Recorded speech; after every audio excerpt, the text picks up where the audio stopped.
নিষ্পাপ বাচ্চাটাকেও ডাইনি রেহাই দিল না। 16টি সুই ঢুকিয়ে কালো জাদু করে পৃথিবী থেকেই সরিয়ে দিল। আমাদের পরিবারের সদস্য ছিল মাত্র 4 জন। বাবার একটা সামান্য করা ছোট্ট ভুলে আমাদের পরিবারটা আগুনে পুড়ে ছাই হয়ে গেল।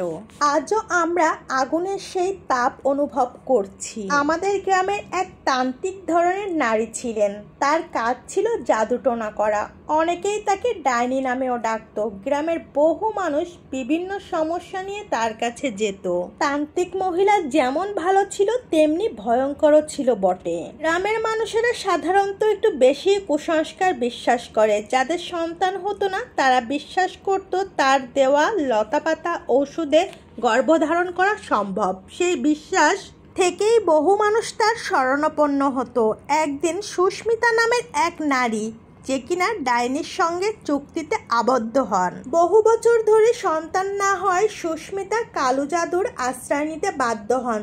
যেভাবেই হোক না কেন তার একটা সন্তান চাই তো চাই। তিনি সকল রকমের শর্ত মেনে নিয়েছিলেন। চুক্তি ছিল কালো জাদুর মাধ্যমে যদি তিনি সন্তান ধারণ করতে পারেন তাহলে সেই ডাইনিকে $200।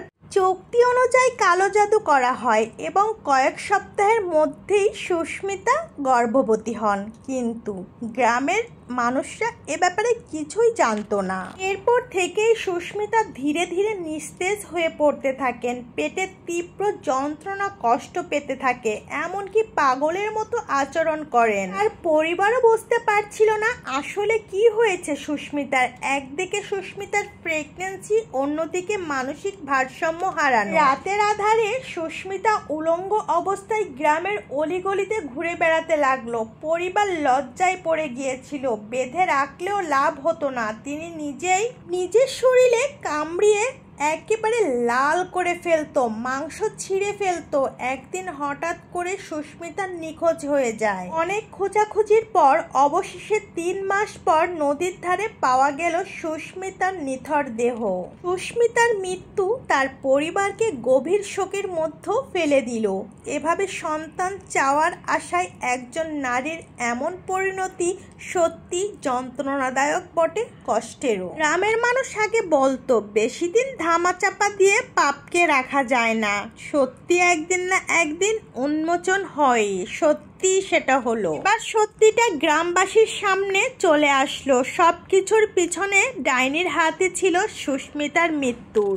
গ্রামের মানুষেরা বিশ্বাস করতে শুরু করলেন ডাইনি কালো জাদু করে সুস্মিতাকে পাগল করে মেরে ফেলেছে। সবার মনে তার প্রতি ঘৃণা জন্মাতে থাকে, কিন্তু ভয়ে আর কেউ মুখ খুলতে সাহস পায়নি। শুধু আমার বাবাই ছিলেন সাহসী এই গ্রামের একজন সম্মানিত ব্যক্তি। আমার বাবা, যিনি কিনা ব্যাপারটা একেবারে নিতে পারছিলেন না, তাই নিজের বিপদ নিজেই ডেকে আনলেন। একদিন তিনি ডাইনিকে সবার সামনে এনে মাথা ন্যাড়া করে দিয়ে মুখে কালি মেখে অপমান করলো। আমার মা বহুবার নিষেধ করেছিল বাবাকে এতটা নাও করতে, কিন্তু বাবা কথাটা একেবারে শুনিনি। সেই দিন ডাইনি নিজের জিহ্বা কেটে মাথায় হাত রেখে শপথ করে, তোমার পরিবার আমি দেখে নিব। গল্পটা অনেক ইন্টারেস্টিং এবং ভয়ঙ্কর। আপনাদের সাড়া পেলে নেক্সট পর্ব শেয়ার করব।